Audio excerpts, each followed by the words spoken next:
உங்களோட பழைய துணிமணிகளை நீங்கள் பாய்க்காதனால, உதாரணத்துக்கு உங்கள் வீட்டில் உங்கள் ஹஸ்பண்டோட துணிமணிகளாக இருக்கட்டும், இல்லை உங்களோட பிள்ளைகளோட துணிமணிகளாக இருக்கட்டும், இல்லைனா உங்களோட பெற்றோர்களோட துணிமணிகளாக இருக்கட்டும். இப்போ வயசாகிருப்பாங்க, அவங்களுக்கு வந்து அது சில துணிமணிகள் பத்தாது, சில துணிமணிகள் கிழிஞ்சு போயிருக்கும், இல்லை பழசாக இருக்கும், இல்லை பத்தாது குறையாக இருக்கும்.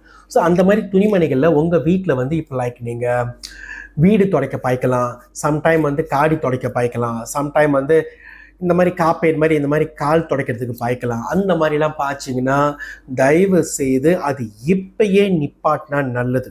ஓகேயா? எதனாலனா மற்றவங்க பாய்ச்ச ஒரு துணிமணிகளில் அவங்களோட ஆரா இருக்கு.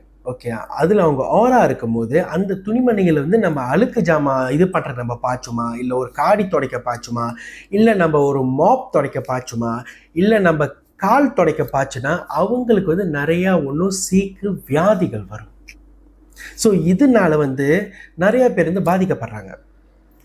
ஏன்னா நானே எத்தனையோ வீட்டுக்கு நான் போய் பார்த்துருக்கேன், வாஸ்து பார்க்க போயிருக்கேன், சில வீட்டுக்கு போய் நான் சைட் விசிட்டிங் பண்ணியிருக்கேன். ஏன்னா வீட்டில் கொஞ்சம் எனர்ஜி சரியில்லைன்னு சொல்லுவாங்க, வீட்டில் பெரியவங்கெல்லாம் சீக்கா ஆகுறேன்னு சொல்லுவாங்க. சில பேர் சொன்னாங்க வீட்டில் எல்லாம் நல்லா தான் இருந்தால் திடீர்னு பார்த்தா பெரியவங்க எல்லாமே சீக்காக இருக்காங்க. ஸோ இவ்வளோ நியூஸ் எனக்கு நிறையா வந்திருக்கு. ஸோ நான் சைட் விசிட் இந்த மாதிரி பண்ணி போய் பார்க்கும்போது நான் என் கண்ணால் பார்த்தது என்னென்னா, சில வீட்டில் வந்து அவங்களோட துணிமணிகளை வந்து அவங்க கால் துடைக்க பாய்ப்பாங்க, அது ஒன்று. அடுத்து வந்து இந்த மாதிரி காடி துடைக்க பாய்ப்பாங்க, காடி அழுக்காச்சுன்னா அது துடைக்க பாய்ப்பாங்க.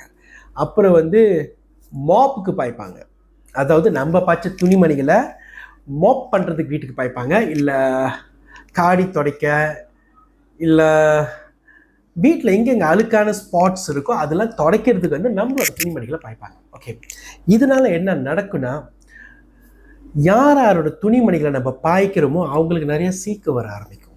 இப்போ இந்த மாதிரி சீக்கு வரன்னு சொல்கிறீங்க, சீக்கு வந்து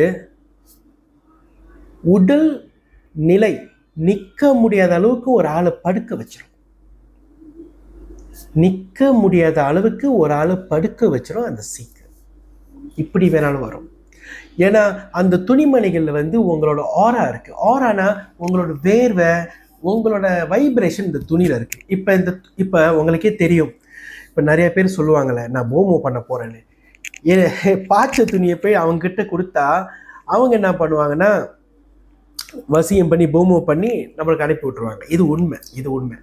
ஸோ ஒரு சாதாரண துணியே அவங்க வசியம் பண்ணி போமோ பண்ணும்போது யாரும் போமோ பண்ணல, உங்கள் துணியை நீங்களே வந்து வீட்டில் காடி துடைக்கிறேன், காப்பேட்டு துடைக்கிறேன், வீட்டு அழுக்கு இடத்த துடைக்கிறேன், ஸோ நீங்களே உங்களை நீங்கள் சூனியம் செஞ்சுக்கிறீங்க. இதுதான் அது. ஸோ இதுக்கு மேலே இன்னையிலிருந்து இப்போ இருந்து வீட்டில் பழைய துணி இருந்தால் தயவு செய்து இந்த காடி துடைக்க பாய்க்கிறேன், அப்புறம் இந்த வீட்டில் நாய்க்குட்டிங்க இந்த மாதிரி சின்ன சின்ன பிராணிகளுக்கு இருக்கும், அவங்க தூங்குறதுக்காக நீங்கள் பாய்ச்ச துணிமணிகளை வந்து அங்கே போட்டு அவங்களுக்கு நீங்கள் அந்த பிராணிகளை தூங்க வைக்க பாய்க்கிறது ஒன்றும் பிரச்சனை, உங்களுக்கு நிறைய ஆபத்து வரும். ஓகேயா? அப்புறம் வந்து மாப் துடைக்க பாய்க்கிறேன்னு சொல்லிட்டு உங்களோட துணிமணிகளை மாப் பண்ண பாய்க்கிறது ஒன்றும் உடம்பு குறையாமல் அவ்வளோ பிரச்சனைகள் நிறையா வரும். அப்புறம் வீடு சுத்தம் பண்ண தூசி தட்ட பாய்க்கிறது ஒன்றும் உங்களுக்கு ஹெல்த் பிரச்சனை வரும். தயவு செய்து உங்களோட துணிமணிகள் பழசாச்சுன்னா எரிச்சிருங்க, டிஸ்போஸ் பண்ணுங்க. அதை எடுத்து இதை துடைக்க பாய்க்கிறேன், மற்றவங்களுக்கு தானம் பண்ணுறேன், ஏன்னா அதில் உங்கள் எனர்ஜி இருக்குது. ஸோ உங்களோட எனர்ஜி இருக்கும்போது நீங்களும் உயிராக இருக்கீங்க, மறந்துடாதீங்க, நீங்களும் உயிராக இருக்கீங்க. ஓகே, ஸோ உங்கள் எனர்ஜி இருக்கும்போது நீங்கள் பாய்ச்ச ஜாமா மற்றவங்ககிட்ட போனால் அந்த தாக்கங்கள் உங்களுக்கு நிறைய தாக்கங்கள் வரும். அதே மாதிரி நம்ம ஒன்றும் உயிராக இருக்கும், நம்மளோட துணிமணிகளை வந்து அழுக்கு இடத்த துடைக்கிறதுக்கு, மாப் துடைக்கிறதுக்கு காலால் போட்டு மிதிப்பாங்க. இப்போ இன்னைக்கு வந்து காப்பேட்டுக்கு வந்து காப்பேட் இல்லாமல் ரிப்ளேஸ் பண்ணி நம்மளோட துணிமணிகள் வந்து காப்பேட்டாக போட்டு வீட்டுக்குள்ளே போகும்போது, வாசல் வெளியே போகும்போது காலை நல்லா தோட்டிட்டு வருவோம். எதில் தோட்டுறோம்? உங்களோட துணிமணிகளை நல்லா மிதித்து காலை வச்சு தோட்டுறீங்க, சுத்தம் பண்ணுறீங்க.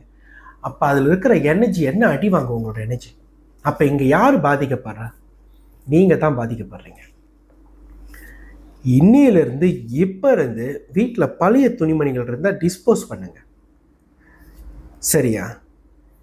இது துடைக்க பாய்க்கிறேன், அது துடைக்க பாய்க்கிறேன்னு சொல்லிட்டு உங்களோட ஹெல்த்தை நீங்களே கெடுத்துக்காதீங்க.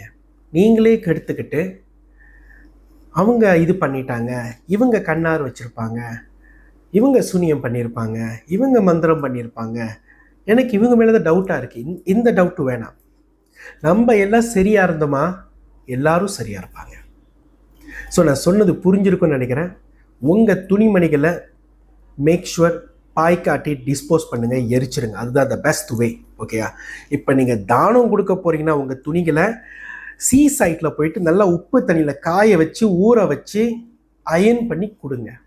சட்டை பாய்ச்ச துணிமணிகளை தயவு செய்து இந்த காப்பேட்டுக்கு ரிப்ளேஸ் பண்ணி பாய்க்கிறது, வீட்டில் சுத்தம் பண்ண பாய்க்கிறது, டஸ்ட் அடிக்க பாய்க்கிறதுலாம் வேணாம். உங்களுக்கு ஹெல்த் பிரச்சனை நிறையா வரும்.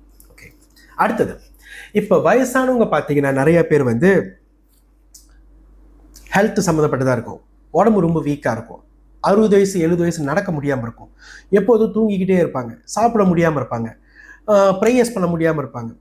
ரொம்ப டிப்ரெஷன், லைக் என்சைட்டி, டிமோட்டிவேட்டாக இருப்பாங்க. அவங்களுக்குலாம் நம்ம என்ன பண்ண முடியும்? ஓகே, உங்களில் யார் ஒன்றும் நீங்கள் HKSS டிவைனிட்டி கிறிஸ்டலைஸ் வாட்டர் ஒன்று வாங்கி பாய்க்கிறோ, நீங்கள் வாங்கி பாய்ங்க. இதில் வந்து 18 பெனிஃபிட்ஸ் இருக்குது. நான் ஏற்கனவே சொல்லியிருக்கேன். இது வந்து லேப் சர்டிஃபிகேட் எடுத்தாச்சு. It's a proven safe to use. Crystal water 2 டைப்பில் இருக்குது. ஒன்று குடிக்கிறது இருக்குது, ஒன்று வந்து பாடி ஸ்ப்ரே இருக்குது. ஓகே, ஸோ இதில் 18 பெனிஃபிட் இருக்குது. நான் ஏற்கனவே சொன்னது தான். வெல்த் அட்ராக்ஷன், ஃபேமிலி பாண்டிங், அதிர்ஷ்டம் பெருகும், சுற்றி இருக்கிற ஈவலாய் விட்டு விலகும், கெட்டது விட்டு விலகும், 9 நவகிரகத்தோட சப்போர்ட் கிடைக்கும். ஸோ ஒன்ஸ் இந்த கிறிஸ்டல் வாட்டர் வாங்கிட்டீங்கன்னா, பாடி ஸ்ப்ரே வாங்கிட்டீங்கன்னா, இந்த மாதிரி குட்டி ஸ்ப்ரேயில் ட்ரான்ஸ்ஃபர் பண்ணிவிட்டு உங்கள் உடம்புல இப்படி டெய்லி ஸ்ப்ரே அடிங்க. ஜஸ்ட் இப்படி தான் டெய்லி ஸ்ப்ரே அடிங்க. ஓகே, ஸோ இந்த மாதிரி ஸ்ப்ரே அடிச்சோன்னா என்ன நடக்குன்னா, நீங்கள் இம்மீடியட்டாக உங்கள் உடம்பு வந்து ரிஃப்ரெஷ் பண்ண ஆரம்பிக்கும். உங்களுக்கே உங்களை அறியாமையே உங்களுக்கு ஒரு வைப்ரேஷன் வரும். ஸோ அங்கேருந்து நீங்கள் ரியலைஸ் பண்ண முடியும். ஸோ இப்போ இந்த கிறிஸ்டல் வாட்டர் பாய்ச்சி எத்தனை நாள் எனக்கு ரிசல்ட் கிடைக்கும்? ஏன்னா இல்லை 18 பெனிஃபிட்ஸ் இருக்குது. நீங்கள் கண்டினியூஸாக பாய்ச்சா தான் ரிசல்ட் கிடைக்கும். மற்றபடி சேஃப்டி யூஸ் லேப் சர்டிஃபிகேட் எல்லாம் எடுத்துகிட்டு இன்டர்நேஷனல் வரைக்கும். ட்ரிங்கிங்க்கும் லேப் சர்டிஃபிகேட் இருக்குது, பாடி ஸ்ப்ரேக்கும் லேப் சர்டிஃபிகேட் இருக்குது. ஸோ கிறிஸ்டல் வாட்டர் ஒன்றும் மேல் விவரம் உங்களுக்கு தெரியணும்னா நீங்கள் என்னோட டிக்டாக் பேஜில் போயிட்டு நீங்கள் தாராளமாக பார்க்கலாம். நான் பின் பண்ணி வச்சுருப்பேன். கிறிஸ்டல் வாட்டர்னா என்ன, கிறிஸ்டல் வாட்டர் 25 வெண்டர்ஸ் எடுத்து விற்கிறாங்க, அவங்க கான்டாக்ட் நம்பர் இருக்குது. அப்புறம் கிறிஸ்டல் வாட்டர் வந்து உங்களுக்கு ஷாப்பிங்கில் கிடைக்கும், டிக்டாக்ல கிடைக்கும், ஆன்லைனில் கிடைக்கும். நீங்கள் நேராக என்னோட HQவில் வாங்கலாம். பட் HQவில் வாங்கினா நான் பார்சல் அனுப்புவேன். ஏன்னா நான் ரொம்ப oversea travel, out station travel, ரொம்ப ட்ராவலிங்லேயே இருப்பேன். ஓகே, வேறு ஏதாச்சும் உங்களுக்கு கேள்விகள் இருந்தால் நீங்கள் தாராளமாக என்னை தொடர்பு கொள்ளலாம். கோசம் 1629122273, கோசம் 1629122273. நான் சத்தியசீலன் நமச்சிவாய. இன்பமே சூழ்க, எல்லோரும் வாழ்க. வணக்கம்.